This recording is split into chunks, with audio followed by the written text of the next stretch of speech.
ये कौन सा लिंकेज है? ये भी है α14 लिंकेज।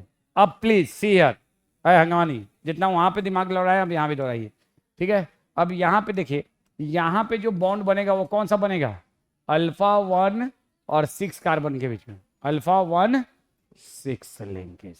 अब बनाओ इसे स्ट्रक्चर को, उस बोर्ड अपने कॉपी पे इसका प्रोडक्ट बनाओ, बनाओ भाई बनाइए। बेंच बजाने से खाली काम नहीं चलेगा, काम भी तो करना पड़ेगा ना, यू हैव टू वर्क। और ये स्ट्रक्चर आपके बुक में भी है, this is in your book also. अब मैं यहाँ पे छोटा छोटा बना रहा हूँ।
नहीं, बेंच बजाइए, बेंच। क्या? हाँ हाँ, उसी का प्रोडक्ट है ये, उसी का प्रोडक्ट है, ठीक है? ये जो है यहाँ पे ग्लाइकोसिलिक बॉन्ड बन रहा है इसके फर्स्ट कार्बन और इसके 6 कार्बन के बीच में, और वो बन गया COC ग्लाइकोसिलिक बॉन्ड, ठीक है ना? उसी का प्रोडक्ट है, ठीक है ना? इसको थोड़ा छोटा कर लें ताकि सही दिखेगा, एक जैसा।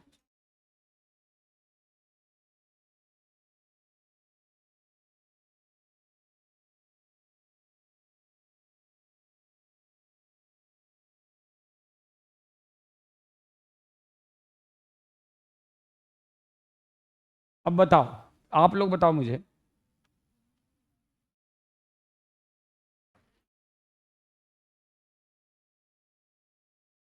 फर्स्ट मैं यहाँ पे नंबरिंग करता हूँ,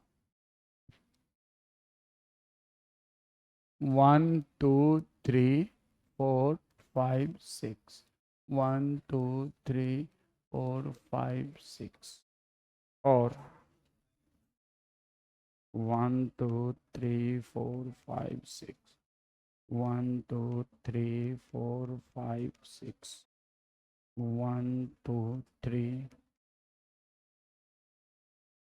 4 5 6, 2 3 4 5 6। आप बताओ यहाँ पे ये कौन सा बॉन्ड है? C1 α14, α14, α14 है ना? यहाँ पे कौन सा है? α14, 16 कहाँ से दिख गया रे?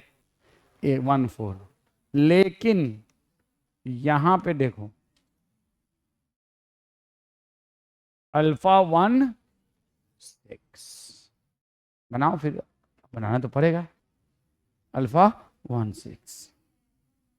तो आपको मैं एनसीईआरटी का बुक खोलता हूँ, आप लोग टेबल बजाइए बजाइए, ठीक है ना? मैं एनसीईआरटी, नहीं मैं एनसीईआरटी का बुक खोलता हूँ, आप लोग टेबल बजाइए, ठीक है? देखिए आप अभी ये कर दूंगा, रुक जाओ एक मिनट, पहले ये देखो, यहाँ पे इस डायग्राम को देखो, नीचे में क्या लिखा है ये मत देखो, ग्लाइकोजन लिखा है, क्या लिखा है वो मत देखो, ये बताओ ये कौन सा बॉन्ड है, अल्फा अल्फा अल्फा, और ये कौन सा होगा, अल्फा, और ये 1।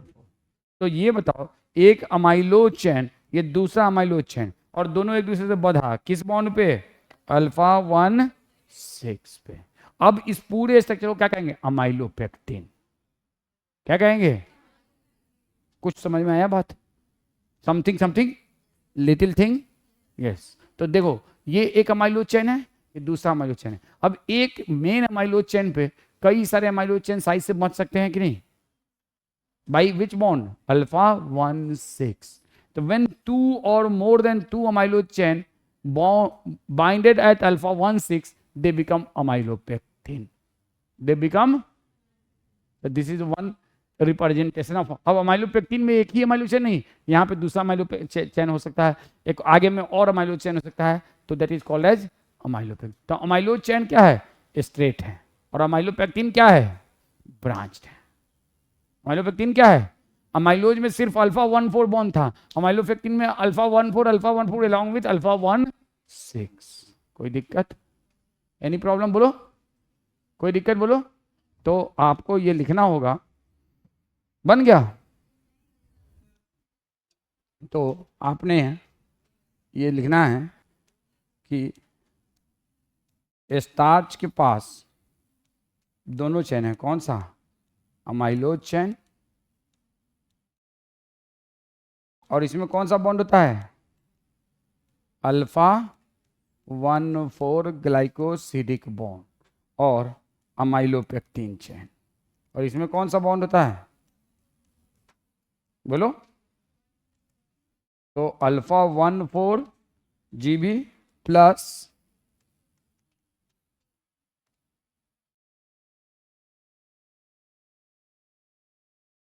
Alpha 1,6 GB, alpha 1,4 glycosidic bond plus alpha 1,6 glycosidic bond, alpha 1,6 glycosidic bond, 1,4 भी है और 1,6 भी है, अल्फा 1,4 और अल्फा 1,6 ग्लाइकोसिडिक बॉन्ड दोनों है, 1,4 भी है और 1,6 भी है, ध्यान रखने वाली बात है, दोनों ग्लाइकोसिडिक बॉन्ड है।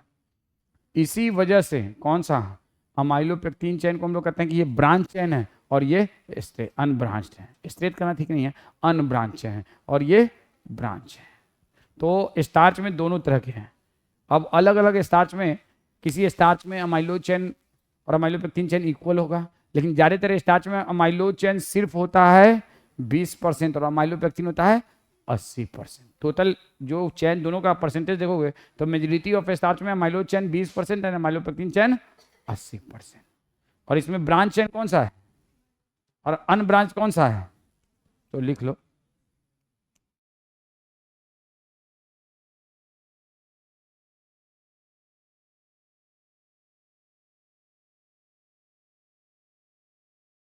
और आपसे कहा जाए branching occur at which glycosidic bond, 1,6, कई बार ये क्वेश्चन आया है, इन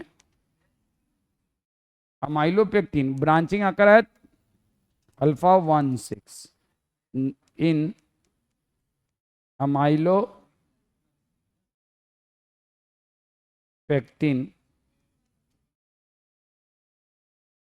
branching occur at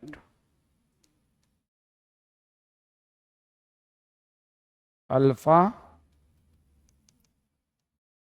1,6 glycosidic bond, branching occur at alpha 1,6 glycosidic bond।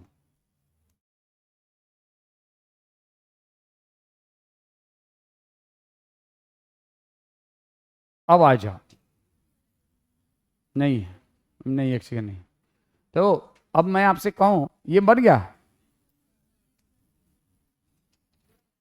अब एक घर बना लेना छोड़ दो, ठीक है ना, टाइम बहुत इस तरह से ये हो रहा है। सुनो, अगर मैं मान लो इसके ये वाला इसको हटा दूं तो ये तो अमाइलोज ही हो जाएगा ना। ये वाला इसको अगर हटा दे, फिर मैं भी कर दूंगा वापस। इसको अगर मैं हटा दूं इस पूरे को, तो ये क्या हो गया? अमाइलो पे अमाइलोज ही तो हो गया ना। अब अमाइलोज में इस यहाँ पे कार्बोनिल ग्रुप है भाई, यहाँ पे कार्बोनिल ग्रुप है। जहाँ पे मैं स्टार लगा रहा हूँ वहाँ पे बोलना क्या कार्बोनिल ग्रुप है। यहाँ पे कार्बोनिल ग्रुप है, यहाँ पे है कि नहीं free carbonyl group, first carbon पे होता है कि नहीं। तो ये बताओ जहाँ पे फ्री कार्बोनिल होगा वो क्या होगा, रेड्यूसिंग होगा कि नॉन रेड्यूसिंग होगा। तो स्टार्च हो चाहे सॉरी अमाइलोज चैन हो या अमाइलोपेक्टिन चैन हो, अमाइलोज चैन में भी एक ही रेड्यूसिंग एंड और अमाइलोपेक्टिन में भी एक ही रेड्यूसिंग। नहीं समझ में आया? कुछ बच्चों को ही समझ में आया होगा, मुझे मालूम है दिमाग is not so easy, it is hard brain, ठीक है ना। तो देखो आप ये बताओ, आप इसको भूल जाओ, अमाइलो पेक्टिन को भूल जाओ, आप अमाइलोज को देखो। अमाइलोज में ये वाला इन रेड्यूसिंग है या नॉन रेड्यूसिंग है? यहाँ पे फ्री कार्बोनिल है, बोलो यहाँ पे फ्री कार्बोनिल है? नहीं है। यहाँ पे क्या है? Free carbonyl. याद करो यहाँ पे क्या है? C double O. तो ये रेड्यूसिंग हो गया कि नहीं? सी डबल ओ है। यहाँ पे सी डबल ओ है? नहीं है, तो ये नॉन रेड्यूसिंग हुआ। अब अगर मान लो हमें ये अमाइलोपेक्टिन में, तो यहाँ पे भी तो 4 नंबर है, तो ये रेड्यूसिंग है कि नॉन रेड्यूसिंग है? अगर मान लो एक और यहाँ पे भी हम लोग ऐसे ही बना देते हैं, एक और चेन को यहाँ पे एक और ऐसे ही बना देते हैं और यहाँ पे एक और बना देते हैं, तो यहाँ भी नॉन रेड्यूसिंग होगा कि रेड्यूसिंग होगा? चाहे अमाइलो चेन हो या अमाइलो पेक्टिन हो, दोनों में रेड्यूसिंग एंड सिर्फ एक होगा, रेड्यूसिंग एंड सिर्फ एक होगा। और राइट साइड में होगा कि लेफ्ट साइड में है? Right side. तो इस बात को लिखने में कोई तकलीफ? Are you getting my point? समझ में आ रहा है? सी डबल ओ कहाँ पे होगा? कार्बोनिल ग्रुप फर्स्ट कार्बन पे होगा या फोर्थ कार्बन पे है? तो फर्स्ट कार्बन तो यहीं पे है ना फ्री, यहाँ पे भी नहीं है फर्स्ट कार्बन फ्री है? नहीं है। तो चाहे अमाइलो चेन हो या अमाइलो पेक्टिन हो, दोनों में रेड्यूसिंग इन सिर्फ एक होगा। हाँ, नॉन रेड्यूसिंग इन अमाइलो पेक्टिन में बढ़ जाएगा, नॉन रेड्यूसिंग इन अमाइलो पेक्टिन में बढ़ जाएगा, लेकिन रेड्यूसिंग इन सिर्फ एक होगा या एक से ज्यादा होगा? एक होगा। तो आप इस बात को अब लिख लीजिए, both amylose chain and amylopectin chain have only one reducing end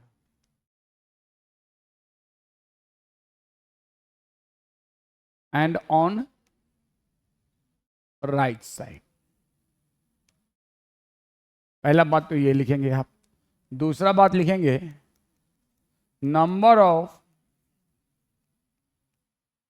non reducing and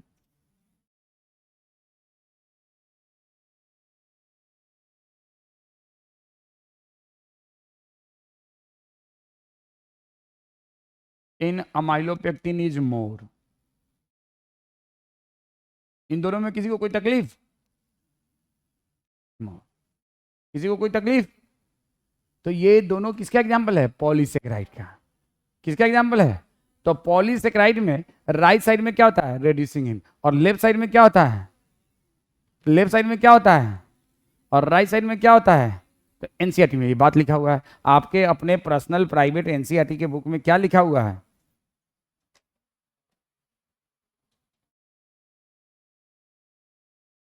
NCERT के बुक में क्या लिखा हुआ है? तो देखिए,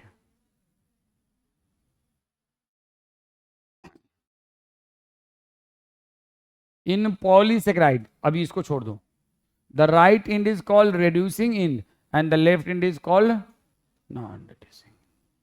अब इस बात को सीधे रट सकते हैं या फील करके याद कर सकते हैं, which is better?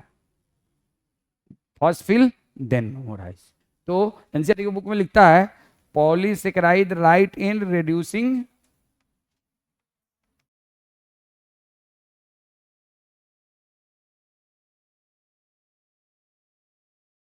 and left end non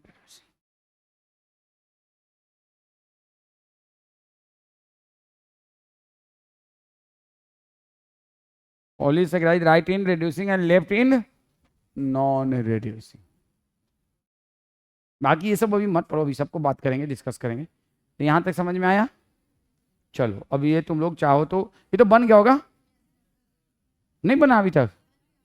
नहीं बना है तो भाई घर बनाना, अब इसके लिए मेरे पास और टाइम। अब देखो आपके पास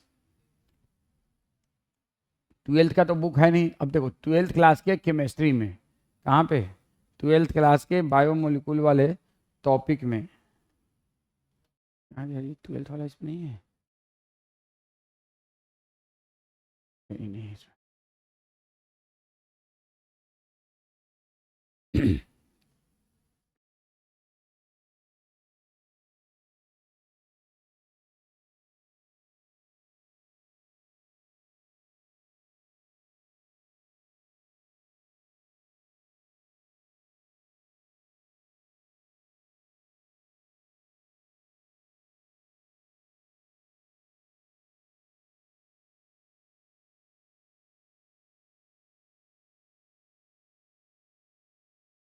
क्या लिखता है कि स्टार्च में अमाइलोज का कंटेंट जनरली कितना होता है? 15 से 20%।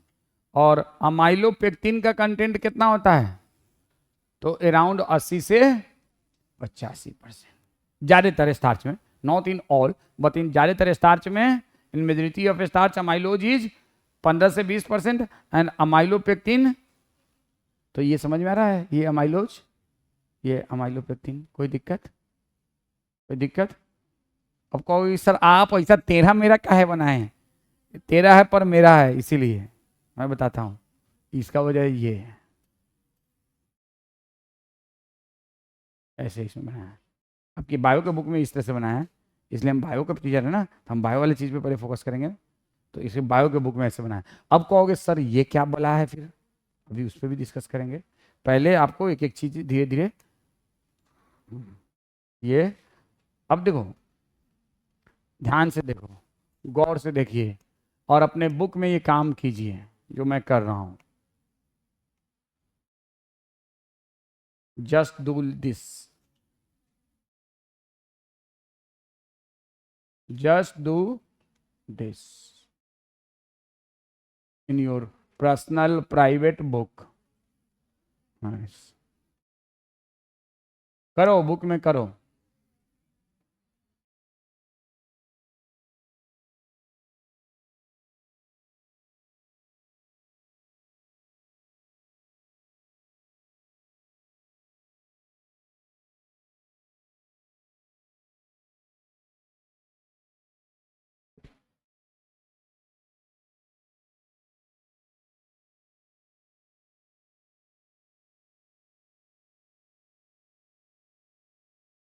करो, करो अपने बुक में, करो ना, फिर बताएंगे पहले क्या है। पहले करो तो बताएंगे।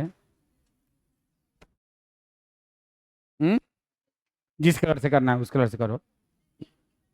हाँ नहीं, आप इसे ज्ञान कम ज़्यादा कर सकते हो, लेकिन मतलब इसी तरीके से बनाओ। सुनो, अब चलो पहले बनाना बाद में, पहले समझ लो, नहीं तो फिर हमारे लिए दिमाग क्वेश्चन पूछ पूछ के पागल बना दोगे मुझे। हाँ देखो, देखो यहाँ पे ये सब लाल लाल क्या है? Alpha glucose. रेड कलर क्या रिप्रेजेंट कर रहा है? तो ये आप अपने बुक में पहले लिखो, यहाँ पे ये जो रेड कलर है क्या रिप्रेजेंट कर रहा है? Alpha glucose, alpha glucose. इसमें कोई तकलीफ? उसके बाद यहां पे जिसको मैं ऑरेंज से ऐसे ऐसे क्रॉस कर रहा हूं, ये कौन सा बॉन्ड है? अल्फा 1,4 या 1,6? 1,4। ये कौन सा है? 1,4। ये कौन सा है? 1,4। ये कौन सा है?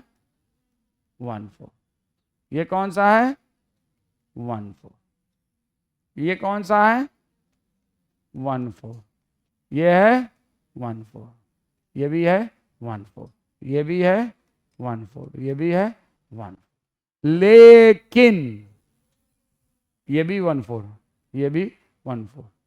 लेकिन जिसको मैं, देखो दिख रहा है कि नहीं पीछे तक? नहीं दिख रहा, ठीक है, आँख का इलाज करा, ठीक है। देखो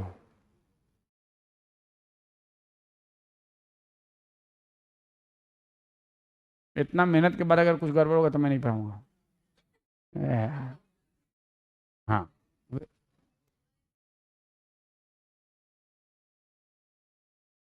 देखो कैसे मुंह।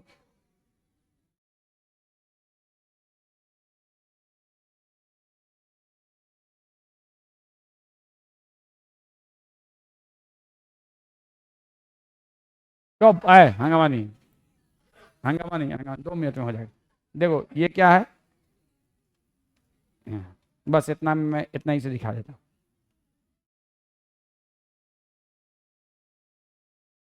चलो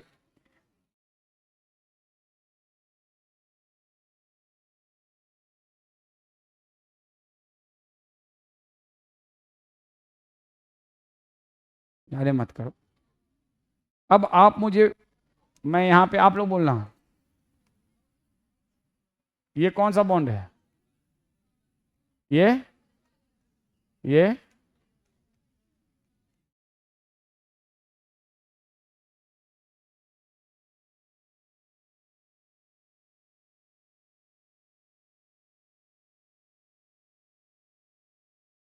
अब आप बताओ, ये कौन सा बॉन्ड है? ये कौन सा है? ये कौन सा है? और ये कौन सा है? तो ब्रांचिंग अकर है तो विच बॉन्ड? तो बताओ, ए के स्टार्ट में ये अमाइलोज है, फिर इस अमाइलो से दूसरा अमाइलोज, फिर इस अमाइलो से दूसरा अमाइलोज, और मल्टीपल ब्रांचिंग, मल्टीपल। समझ में आ गया बात? तो ग्रीन कलर क्या है? अल्फा। आप अपने बुक में ये काम कर लो, alpha 1,6, alpha 1,6।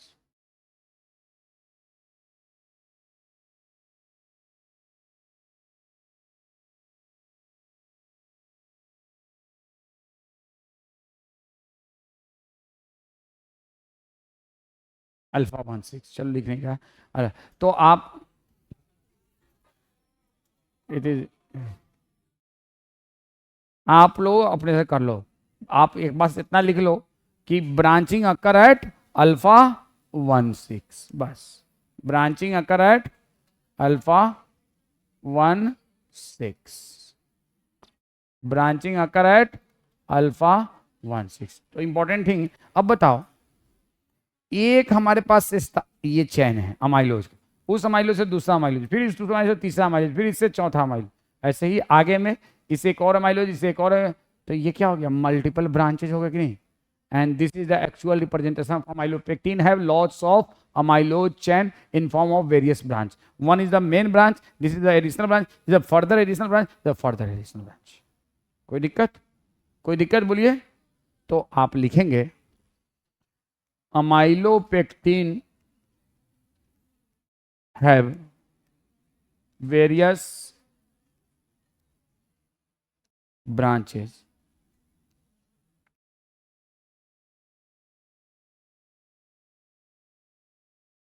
Amylopectin have various branches and each branching occur at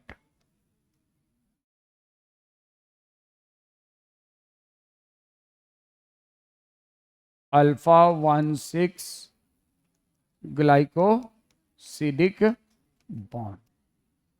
ठीक है। अब जैसे कि मैं यहां पे ऐसे एक डायग्राम बनाऊं, अब बताओ, आप लोग बताना, ये बताना। अब आप इसमें से बताओ कौन कौन सा रिड्यूसिंग इंड है?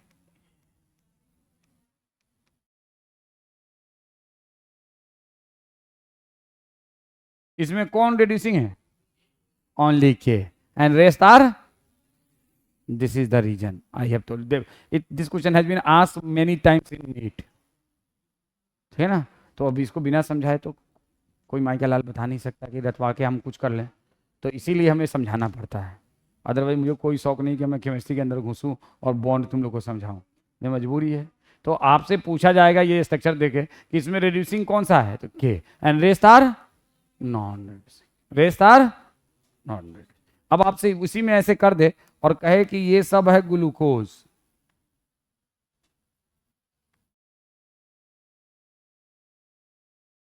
ये सब है, दिख रहा है ना रे, ग्लूकोज।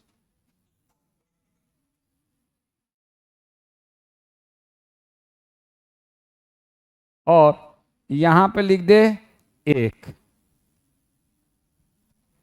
लिख देता है, यहां पे लिख दे 1, और यहां पे लिख दे 2, और यहां पे लिख दे 3।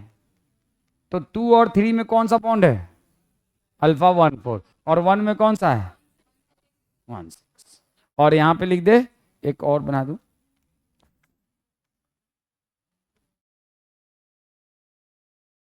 और यहां पे लिख दे 5। तो यहां पे कौन सा बॉन्ड होगा? तो आप कितना आसानी से बता पा रहे हैं? 1 6। लेकिन बिना समझे आप इसको कर नहीं सकते। गॉट द पॉइंट ना? तो अब आपसे मैं पूछूं कि इसमें मेन चेन कौन सा है, तो आप कहोगे सर ये, इसको हम मेन चेन मान सकते हैं, this one is the main chain, main chain, and these are the branches. तो total number of non reducing end कितना होगा? Total number of non reducing end बताओ। ऐसे काउंट नहीं करोगे, मैं बता रहा हूं। Total number of non reducing end, number of branches plus 1, number of branches plus 1। क्यों? जितना ब्रांचेज है और उसमें एक ऐड कर दो, ये फॉर्मूला है, ये फॉर्मूला। तो भाई ये नंबर ऑफ ब्रांचेस कितना है? 1 2 3 4 5 6 7 8 9 और एक ये 10, 11 हो गया। 1 2 3 4 5 6 7 8 9 ब्रांच हुआ, और एक ये ब्रांच नहीं है, मेन चेन है, तो इसको स्टेम को थोड़े, मेन स्टेम को थोड़े ब्रांच कहोगे, 10 ही ब्रांच रहूंगा। अरे मेन स्टेम तो ये है, तो इसको थोड़े ब्रांच कहोगे, ब्रांच इन सबको ना कहोगे। गॉट द पॉइंट ना?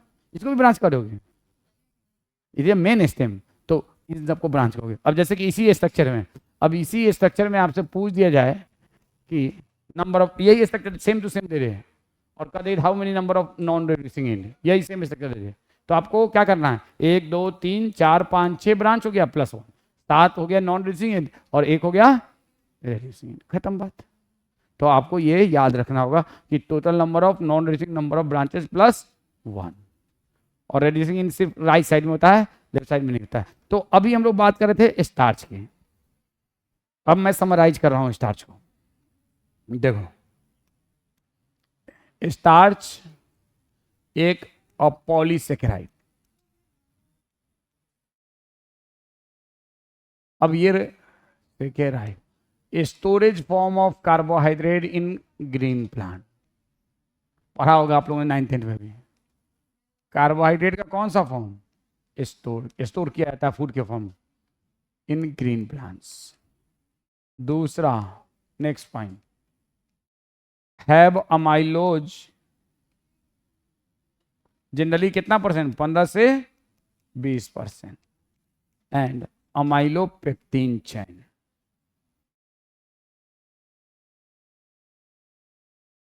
अस्सी से।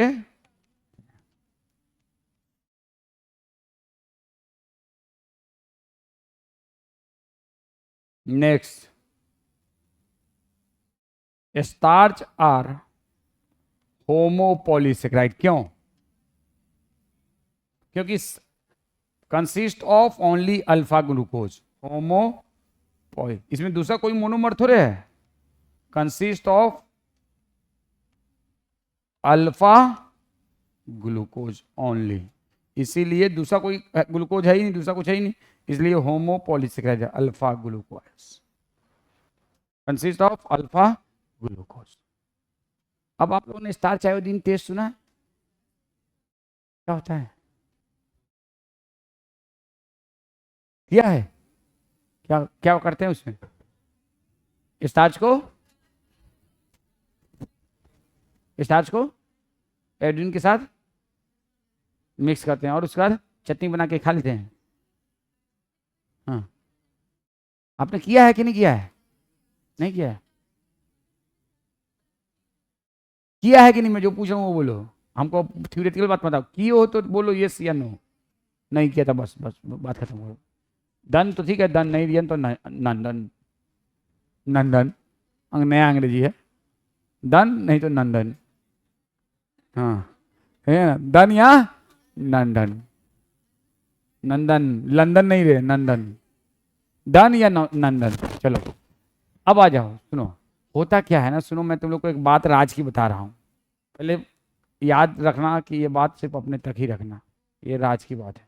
होता क्या है ना, आप लोग क्या लगता है कि स्टार्च में जो अमाइलोज चेन है या अमाइलोपेक्टिन चेन है वो क्या एकदम स्ट्रेट में रहता है, हेलिक्स में रहता है। एक्चुअल में कैसे रहता है सुनो मैं बताता हूँ। ये यार right handed helix, left handed, कोई चीज ऐसे मुड़ गया तो राइट, और ऐसे मुड़ गया दाएं से बाएं तो लेफ्ट, और ऐसे मुड़ा तो एक्चुअल में स्टार्च में अमाइलोज या अमाइलोपेक्टिन ये इस तरह से रहता है। अब कहो ये क्या बात है सर, अभी बताता हूँ। ये राइट हैंडेड हेलिक्स है, और यहाँ पे ये इमेजिन करना होगा क्यों ऐसा होता है, हाइड्रोजन बॉन्ड बनता है, सुनो इस तरह से, ये क्या है अल्फा ग्लूकोज, इस तरह से होता है हेलिक्स के फॉर्म में, और राइट हैंडेड हेलिक्स के फॉर्म में। तो स्टार्च में जो अमाइलोज है, और अमाइलोज जो है ना राइट हैंडेड हेलिक्स के फॉर्म में रहता है, और ये लाल कलर क्या है अल्फा ग्लूकोज, और इनके बीच में जो बॉन्ड है वो कौन सा है α14। तो ये हेलिक्स के फॉर्म में क्यों रहता है, तो आपको रख लेना है because of hydrogen bondings, because of hydrogen bondings. अब देखो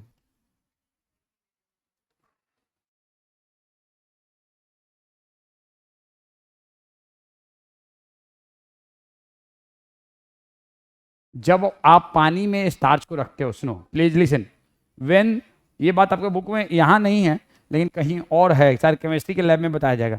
when starch kept in water, kept in water, it is insoluble, partially soluble, completely insoluble, partially soluble, it is partially soluble, and in aqueous media, लिख लेना, it attain secondary structure, कौन सा structure, structure having right handed helix, right handed helix,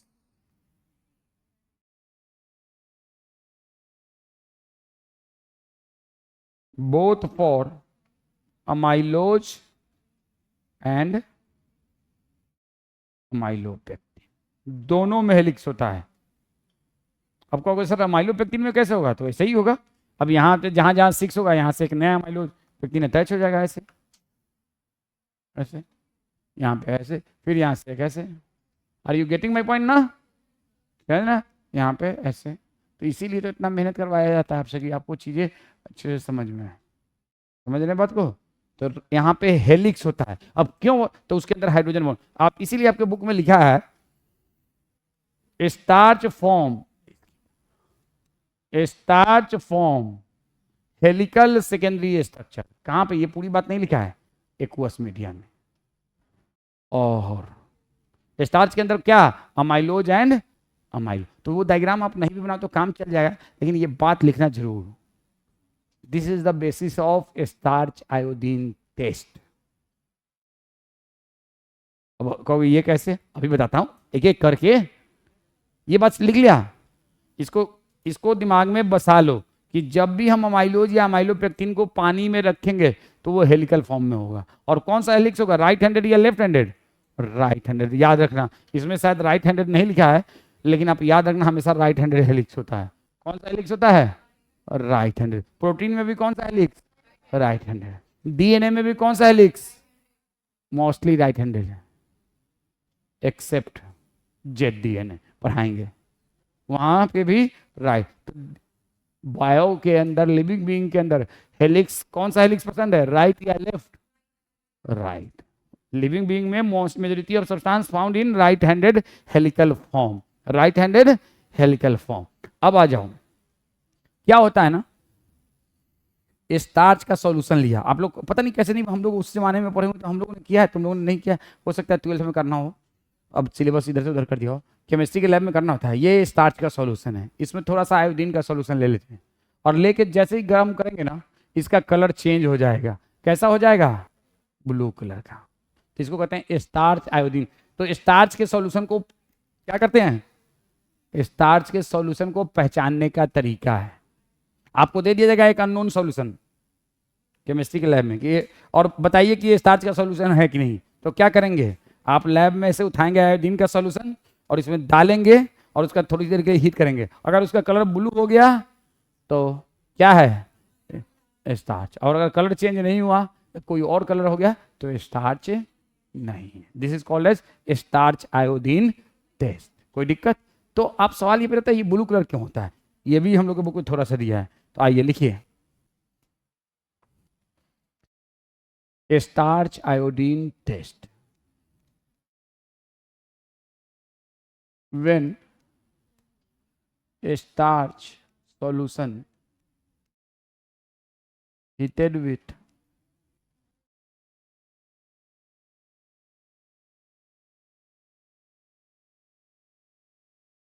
iodine solution for very short period,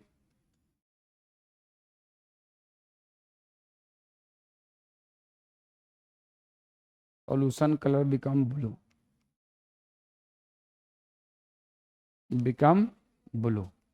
it is a basis for a starch iodine test। वो actual में देखो, हमारे book में जो डिस्क्रिप्शन दिया है इसका, वो हमें नहीं मालूम कि ऐसे क्यों होता है, लेकिन भाई आपके बुक में ये डिस्क्रिप्शन दिया तो हमें जानना पड़ेगा। एक्चुअली जब हम गर्म करते हैं ना, तो क्या होता है, आयोडीन इसमें घुस जाता है, आयोडीन का मॉलिक्यूल इसमें घुस जाता है इस हेलिक्स के अंदर, और जैसे घुसता है ना, पूरे सॉल्यूशन का कलर कैसा हो जाता है? ब्लू। तो यही बात आपके बुक में लिखा है। क्या लिखता है? Starch in fact starch can hold iodine molecule, hold iodine molecule in the helical portion. क्या लिखता है? In fact starch can hold in their helical portion and due to this the colour become blue. कोई दिक्कत? तो ये आपको मानना पड़ेगा, ये तो मानना पड़ेगा कि भाई होल्ड करता है इसलिए ब्लू हो जाता है, ठीक है ना। अब ये मान लीजिए, मानने में कोई दिक्कत नहीं है। नहीं मानेंगे तो न्यूटन के फोर्स को भी, ग्रेविटेशनल फोर्स को आज तक किसी ने देखा है? मानते ही तो है कि नीचे लगता है, ठीक है। तो आप कहेंगे in fact iodine trapped in helical portion of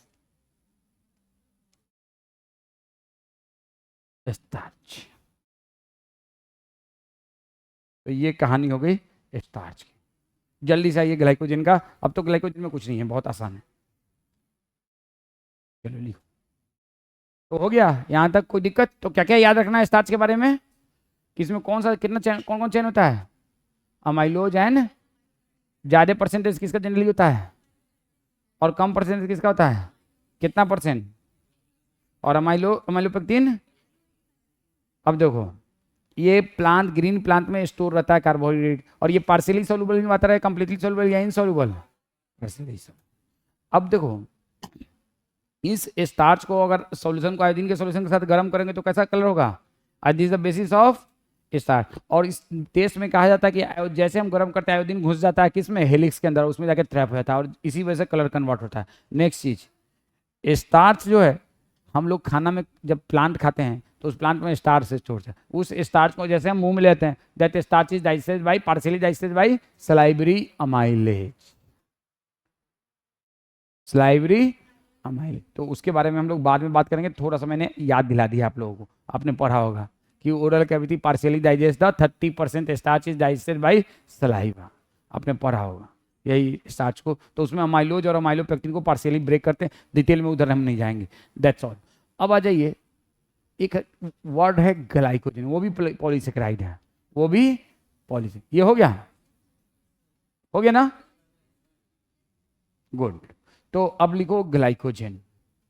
एक बार जब चीजें बन जाती हैं तो फिर आसान हो जाता है। ग्लाइकोजन तो देखो लिखना, storage form of carbohydrate in animals, fungi and bacteria. भूलना मत, कार्बोहाइड्रेट का कौन सा फॉर्म स्टोर होता है? ग्लाइकोजन। किसमें?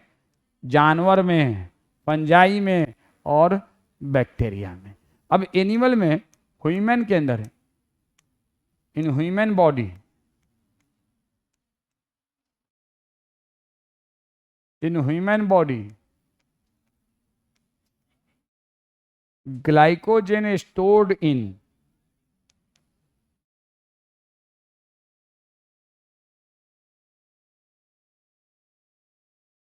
Muscle cell, liver cells and brain cells, 3 जगहों। अब ये ग्लाइकोजन क्या है? तो glycogen have only amylopectin chain, no amylo. Glycogen have only amylopectin chain. Glycogen have only amylopectin chain. तो ये बताओ, ग्लाइकोजन और स्टार्च में डिफरेंस समझ में आया? स्टार्च में दोनों है, अमाइलोज भी है और इसमें सिर्फ क्या है? अमाइलोपेक्टिन। तो एक तो डिफरेंस, इसमें कोई दिक्कत भाई? अरे तुम्हारे घर में 2 बीवी है तुम्हारे पास, तुम्हारे बगल में उसके पास 1 बीवी है, यही फर्क है। तुम्हारे पास कितनी बीवी है? 2, और उसके पास 1 बीवी है, यही फर्क है। तुम्हारे घर में और उसके घर में क्या फर्क है? तो तुम्हारे पास 2 बीवी है और उसके पास 1 बीवी है, और तुम्हारे पीछे उसके पास 3 बीवी है। खत्म बात। तो वैसे ग्लाइकोजन है only 1 amylopectin chain, have only amylopectin chain. No. अब कहोगे, अब आप कहोगे यस, ये जिसकी 2 बीवियां हैं और जिसकी 1 बीवियां हैं, उनके बीवियों में क्या फर्क है? तो स्टार्च है 2 बीवी, कौन कौन सा? Amylose chain, amylopectin chain.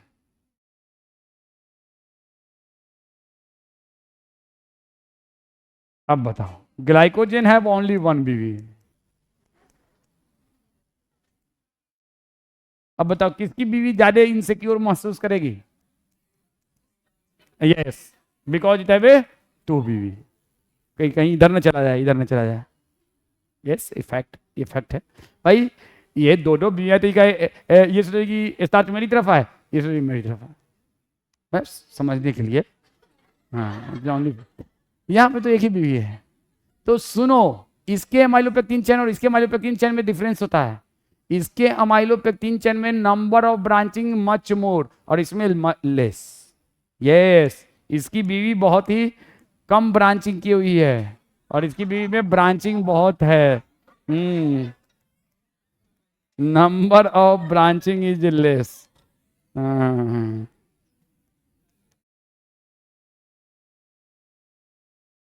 Number of branching is मोर। ये आता है, ठीक है ना? नंबर ऑफ ब्रांचिंग इज, देखो कैसे मुस्कुरा रहा है लड़का। हाँ, तुम्ही को कह रहा हूँ, देखो पैसे पीछे हल्के हल्के मन मन मुस्कुरा रहा है। क्या चक्कर है बे? Number of branching is more and number of branching is less. याद रखना, याद रखना, ये आता है। तो आपको इतना ये ध्यान रखना है। इनफैक्ट आपके बुक में जो डायग्राम है ना, ये वाला, ये किसका है? अमाइलोपेक्टिन ऑफ ग्लाइकोजन का है। देखो, अब मैंने खोल दिया राज की बात। Diagrammatic representation of portion of glycogen. अगर ग्लाइकोजन में सिर्फ अमाइलोपेक्टिन है तो इसलिए इसमें सिर्फ अमाइलोपेक्टिन दिखाया है। गॉट द पॉइंट ना? इसको क्यों नहीं लिखा डायग्रामेटिक रिप्रेजेंटेशन ऑफ स्टार्च? तो फिर उसको अमाइलोज भी अलग से बनाना पड़ता है। और ग्लाइकोजन में तो सिर्फ अमाइलोपेक्टिन है। क्या पेन खाती है रे? नाक तोड़ देंगे हम। हाँ, तो diagrammatic representation of glycogen. Got the point था? यानी दिक्कत? अब आपके, तो आपके दिमाग में कुछ बच्चों को जरूर ये दिमाग में कर रहा होगा, कि सर ग्लाइकोजन के सॉल्यूशन को आयोडीन के साथ गर्म करेंगे तो क्या होगा, क्या ये ब्लू कलर होगा? नहीं, ब्रिक रेड कलर होगा। क्योंकि अमाइलोपेक्टिन के अंदर जब आयोडीन ट्रैप होता है ना तो कलर कैसा हो जाता है? Brick red. तो स्टार्च में सिर्फ होता है blue colour, starch iodine test for, और ब्रिक रेड अगर हो गया तो वो ग्लाइकोजन का सॉल्यूशन है। हमने लिया इसमें एक अननोन सॉल्यूशन और इसमें डाला आयोडीन का सॉल्यूशन और गर्म किया, ब्लू कलर है तो स्टार्च, और अगर ब्रिक रेड हो गया तो ग्लाइकोजन।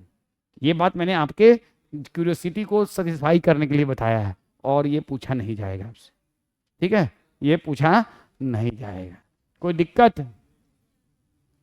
अब आ जाओ सेलुलोज। अब बहुत खटाखट होगा, तो लिख लो। बहुत तुम लोग को लिखने का मन है, हाँ चलो लिख लो। Starch, glycogen. अब आ जाओ सेलुलोज।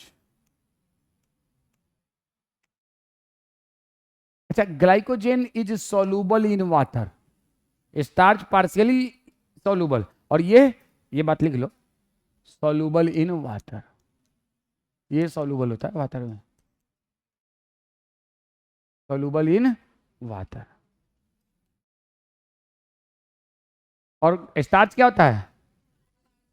Insoluble in water. लिख लेते हैं यहीं पे, लिख लो, sorry partially soluble, partially soluble in water.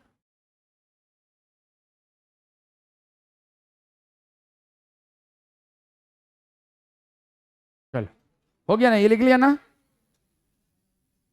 चलो ये हो गया ना।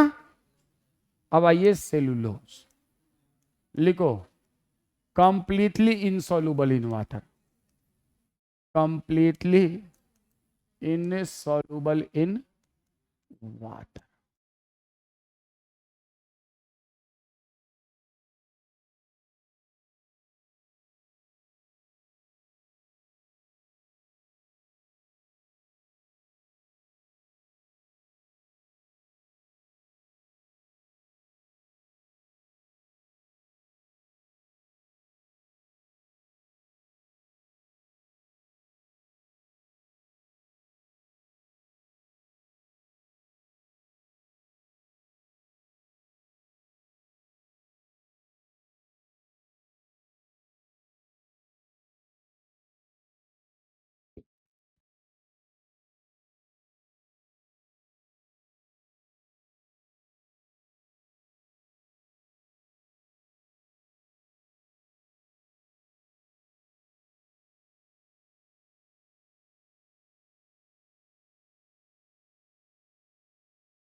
बनाओ।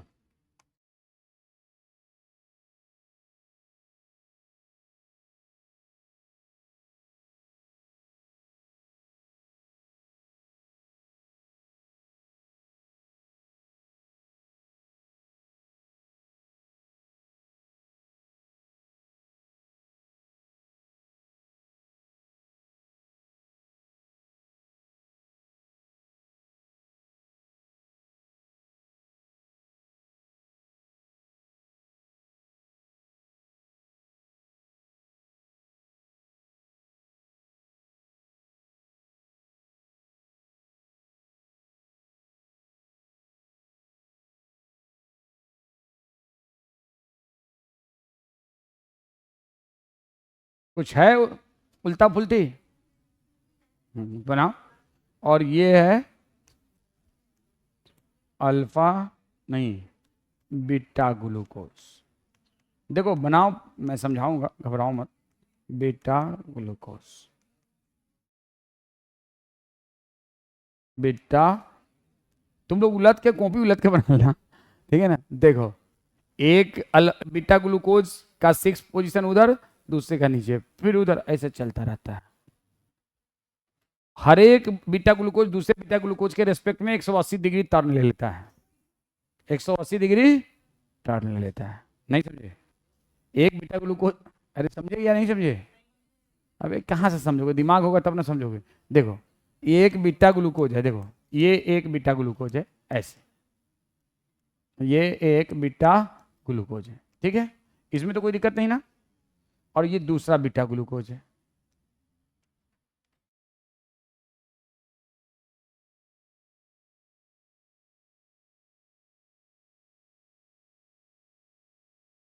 अब बताओ इस बीटा ग्लूकोज 1 में और 2 में एक दूसरे के रिस्पेक्ट में 180 डिग्री का टर्निंग हो गया कि नहीं?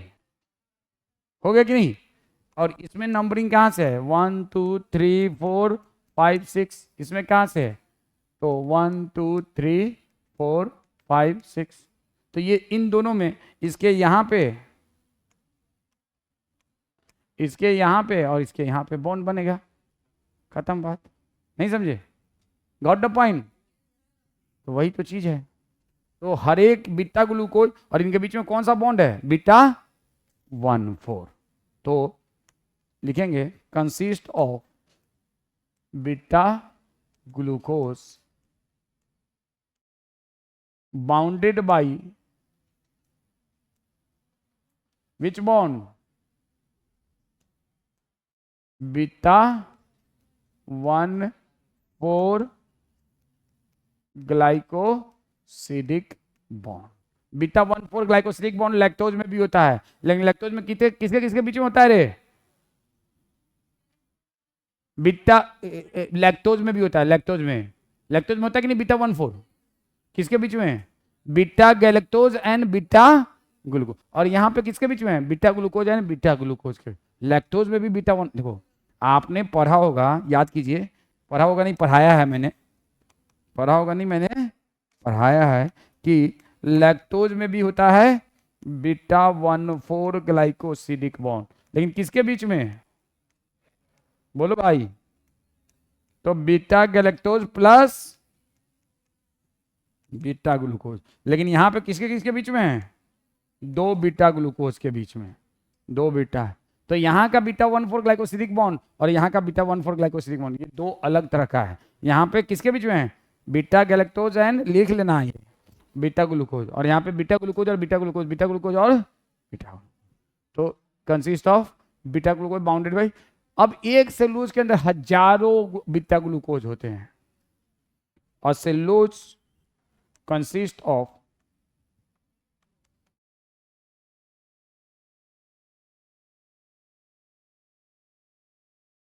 thousands of beta glucose. और नेक्स्ट पॉइंट लिखना,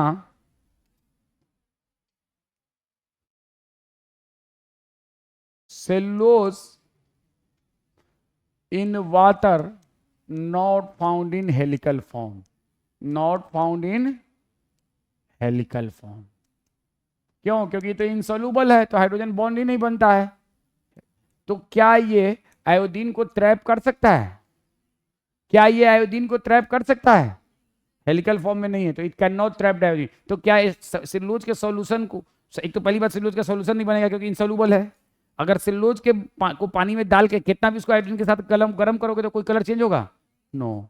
तो यही बात आपके बुक में लिखा हुआ है कि cellulose does not contain complex, hence can not hold iodine, hold iodine. तो आपको ये लिखना होगा कि due to this reason it can not hold iodine molecule, iodine molecule. तो इस बात को याद रखेंगे, it can not hold iodine molecule. अब ये बात आप, मैं इसको हटा दूं ये डायग्राम को, ये तो इसका क्या है कौन नेसेसरी, तो समझाने के लिए था, ठीक है। रुको एक मिनट, अभी 2 घंटे पढ़ाऊंगा, तुम लोग टेबल बजाए हो, कैसे छोड़ दूंगा? ना ना ना, घर पे मैसेज कर दो अभी सर 9 बजे तक पढ़ाऊंगा ना, मैं पढ़ाऊंगा, बजाओगे तो 10 बजे तक पढ़ाऊंगा, मैं बता रहा हूँ। और कोई, हाँ यहीं पर ताला लगवा दूंगा गेट पे, यहीं पे बैठ पढ़ाते रहूँ। हाँ इसलिए आराम से बैठे रहो, आराम से बैठे रहो। नहीं तुम लोग क्या इतना बजाओ, पहले बात कर रहे थे सुनने क्यों नहीं?